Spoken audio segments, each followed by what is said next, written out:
नमस्कार, आपका स्वागत है। एक बार फिर से अरावली की वो चर्चा है जो चर्चा छिड़ चुकी है।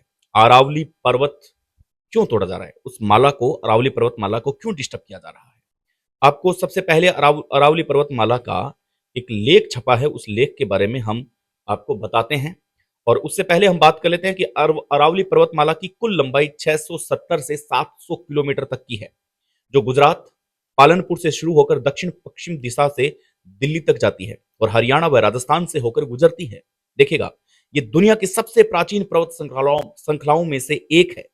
अब आप देखिए विस्तार कितना है इसका। यह गुजरात, हरियाणा और दिल्ली तक फैली हुई है, जिसका लगभग 80% हिस्सा राजस्थान में है। सबसे ऊंची चोटी गुरु शिखर माउंट आबू राजस्थान में है, जो लगभग 1722 मीटर ऊंची है। जी हाँ, यह थार मरुस्थल को पूर्व की ओर से फैलने से रोकती है। थार है, उसको मरुस्थल की ओर बहने से रोकती है। मानसून की नमी को रोककर वर्षा कराने में मदद करती है और खनिजों का महत्वपूर्ण स्रोत है। एक उदाहरण देते हैं आपको। उदाहरण के लिए, दिल्ली में राष्ट्रपति भवन रायसीना पहाड़ी पर बना हुआ है, जो अरावली का ही हिस्सा है। इस पूरी की पूरी अरावली को ये क्यों नष्ट करना चाहते हैं, इस पर भी हम बात करना चाहते हैं। माइनिंग पूरी तरह बैन क्यों नहीं है, इस पर सुप्रीम कोर्ट ने कहा है कि खनन पर पूरी तरह से बैन के पुराने अनुभव अच्छे नहीं रहे हैं।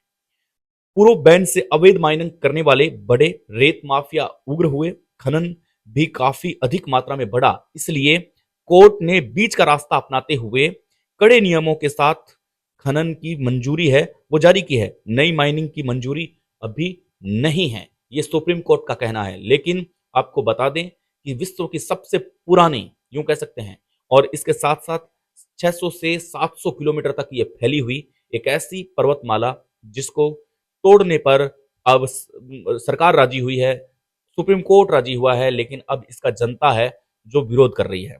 सुप्रीम कोर्ट ने यह कहा है कि जमीन से लेकर के 100 मीटर की ऊंचाई तक पर्वत अरावली पर्वतमाला को पर्वतमाला नहीं माना जाएगा। इसका महत्व समझते हैं हम।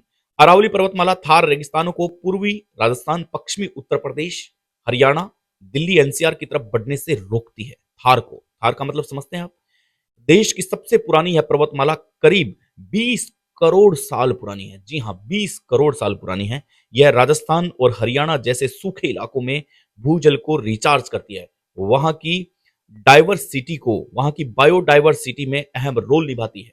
दिल्ली में दिल्ली से गुजरात तक लगभग यह 650 किलोमीटर तक फैली हुई है।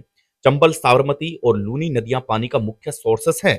इन पहाड़ियों में लीड, जिंक, कॉपर, सोना आदि धातु के साथ सैंडस्टोन, लाइमस्टोन, मार्बल, ग्रेनाइट भी मिलते हैं। इतना बड़ा खजाना, और अब वो नष्ट होने की कगार में है, इसलिए लोगों में इसका बहुत कड़ा विरोध है। अब हम आगे बढ़ते हैं कि सवाल क्यों उठाए गए। पर्यावरणविद ने आखिर सवाल क्यों उठाए कि क्या वजह रही है। फॉरेस्ट सर्वे ऑफ इंडिया की एक इंटरनल रिपोर्ट के अनुसार 12,081 मैप की गई पहाड़ियों में से सिर्फ 1,048 ही 100 मीटर के बेंचमार्क को पूरा करती है। यह महज 8.7% है। इसका साथ साफ मतलब है कि अरावली के इलाके का करीब 90% क्षेत्र कानूनी सुरक्षा खो सकता है। इससे इस क्षेत्र की कई पहाड़ियां खनन के लिए खुल जाएगी। इन छोटी पहाड़ियों के नष्ट होने से भारत की सबसे पुरानी एवं पर्वत श्रृंखला अपनी निरंतरता खो सकती है, जिससे इस श्रृंखला में और अधिक अंतराल पैदा हो जाएगा और उस अंतराल में से होकर के लू, गर्म हवा, थार ये विस्तार करने से कोई भी नहीं रोक सकता, क्योंकि ये एक कुदरत की बनाई हुई ग्रीन वॉल है। अरावली पर्वत अरावली की पहाड़ियों की नई परिभाषा क्या है, ये भी आपको समझाने का प्रयास करते हैं। नवंबर-दिसंबर 2025 के दौरान सुप्रीम कोर्ट ने एक केंद्रीय समिति के प्रस्तावित अरावली पहाड़ियों की नई कानूनी परिभाषा को मंजूरी दी थी। इस परिभाषा के अनुसार अब वहां की पहाड़ियां अरावली पर्वतमाला का हिस्सा बन जाएगी, जिसकी ऊंचाई जमीन से कम 100 मीटर अधिक हो। कोर्ट के अनुसार 5 राज्यों में फैली अरावली की पहाड़ियों को लेकर राज्यों के अलग अलग नियम थे। जी हाँ, इस समस्या को हल करने के लिए एक कमेटी बनाई गई थी। यानी कि सुप्रीम कोर्ट ये कह रहा है कि 5 राज्य थे, उसमें से गुजरने वाले पांचों राज्यों के अपने अपने अलग अलग फंडे थे, इसलिए ये एक नई कमेटी बनाई गई थी। नई परिभाषा ये है, इसलिए इसका विरोध है, जो आज बहुत भयंकर तरीके से विरोध हो रहा है। अब हम इसको थोड़ा सा समझने का प्रयास करते हैं कि क्या ये जरूरी है। अब देखिए, प्रदूषण से रक्षा ये भी बहुत जरूरी है। प्रदूषण जो दिल्ली में बढ़ता जा रहा है, उसकी किसी को चिंता नहीं है। आज प्रदूषण से रक्षा किस प्रकार से कर रहे हैं ये भी हम समझेंगे। ये पहाड़ियां और यहाँ के जंगल एनसीआर आसपास के फेफड़ों, लंग्स की तरह काम करते हैं। ये धूल भरी आंधियों, डस्ट स्टॉर्म को रोकते हैं। जी हाँ, ये इनको भी रोकते हैं, ये प्रदूषण कम करते हैं। और अशोक गहलोत, पूर्व मुख्यमंत्री राजस्थान ने ये कहा है कि जानलेवा प्रदूषण को कम करने में सबसे बड़ी भूमिका निभाते हैं। दिल्ली और आसपास के इलाके में अरावली के बावजूद इतनी गंभीर स्थिति है कि अरावली के बिना कैसी स्थिति होगी, इसकी कल्पना करना विभत्स है। अब देखिए, भूजल खत्म हो जाएगा, पूरा का पूरा सिस्टम खत्म हो जाएगा। कई करोड़ साल पुरानी ये ग्रीन वॉल जो भारत का एक बहुत सुंदर हिस्सा है, जब आप ऊपर का शॉट देखेंगे, आप कैमरे से, ड्रोन से अगर इसका शॉट देखेंगे, तब आपको नजर आएगा कि ये बहुत जबरदस्त है। ये जो सीन है, ये प्रकृति ने क्रिएट किया है भारत के लिए।